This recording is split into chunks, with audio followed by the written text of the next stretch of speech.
Kanjirappally MLA Roni K ബേബിക്ക് മാതൃകലാലയമായ Aruvithura saint George college ആദരവ് നൽകി.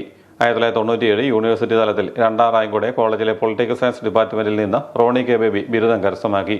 കോളേജിലെ യൂണിയൻ ജനറൽ സെക്രട്ടറിയായും യൂണിവേഴ്സിറ്റി യൂണിയൻ കൗൺസിലായും അദ്ദേഹം സേവനമനുഷ്ഠിച്ചിരുന്നു.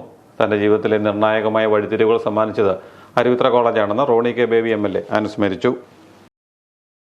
ഈ പ്രാവശ്യം തെരഞ്ഞെടുപ്പിൽ തന്നെ വോട്ടെണ്ണിയത് അരുവിത്ര കോളേജിലായിരുന്നു. അതിന് മുൻപുള്ള തെരഞ്ഞെടുപ്പുകളിലെല്ലാം കാഞ്ഞിരപ്പള്ളി നിയോജകമണ്ഡലത്തിന്റെ കൗണ്ടിങ് കാഞ്ഞിരപ്പള്ളി തന്നെയായിരുന്നു. ആദ്യമായിട്ടാണ് ഇവിടെ അരുവിത്രയിലെ വോട്ടെണ്ണിയത്.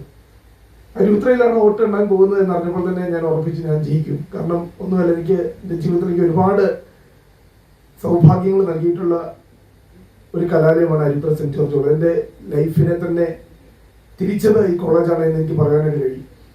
ഇവിടെ നമ്മുടെ ബഹുമാനപ്പെട്ട ചന്ദ്രകുന്നേലച്ചന് പറഞ്ഞൊരു കാര്യം വളരെ പ്രസക്തമാണ്. ഇപ്പോൾ എല്ലാവരും എന്തിനാണ് പൊളിറ്റിക്കൽ സയൻസ് പഠിക്കുന്നത് എന്ന് ചോദിക്കുമ്പോൾ നമ്മളൊരു കാര്യം മനസ്സിലാക്കണം. പൊളിറ്റിക്കൽ സയൻസിന് അനന്തമായ സാധ്യതകളുണ്ട്. ഞാനും പ്രീ ഡിഗ്രി കഴിഞ്ഞപ്പോൾ പൊളിറ്റിക്കൽ സയൻസ് പഠിക്കണമെന്ന് തീരുമാനിച്ചപ്പോൾ എന്നോട് പലരും ചോദിച്ചു, പൊളിറ്റിക്കൽ സയൻസ് പഠിച്ചാൽ എന്തിനാണ് പഠിക്കുന്നത്, പത്രം വായിച്ചാൽ പോലെ അതിന് BA പൊളിറ്റിക്കൽ സയൻസ് എടുത്ത് പഠിക്കേണ്ടതുണ്ട് എന്നുള്ളത്. പക്ഷെ അന്ന് എൻ്റെ ജീവിതത്തിൻ്റെ ഒരു ഉറച്ച തീരുമാനമായിരുന്നു.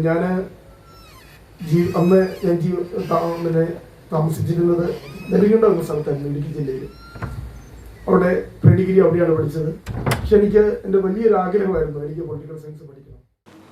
പൊളിറ്റിക്കൽ സയൻസ് അസോസിയേഷന്റെ ഉദ്ഘാടനവും അദ്ദേഹം നിർവഹിച്ചു. College manager father Mathew Chandrankunnel MLA പൊന്നാട അണിയിച്ച് ആദരിച്ചു. College bursar father Biju Konnakkattu സ്നേഹ ഉപഹാരം സമ്മാനിച്ചു. College principal doctor CB Joseph, political science വിഭാഗം മേധാവി ഡോക്ടർ തോമസ് പുളിക്കൻ, അധ്യാപകരായ സിറിൽ സൈമൻ, ബർണബാസ് സെബാസ്റ്റ്യൻ തുടങ്ങിയവരും പ്രസംഗിച്ചു.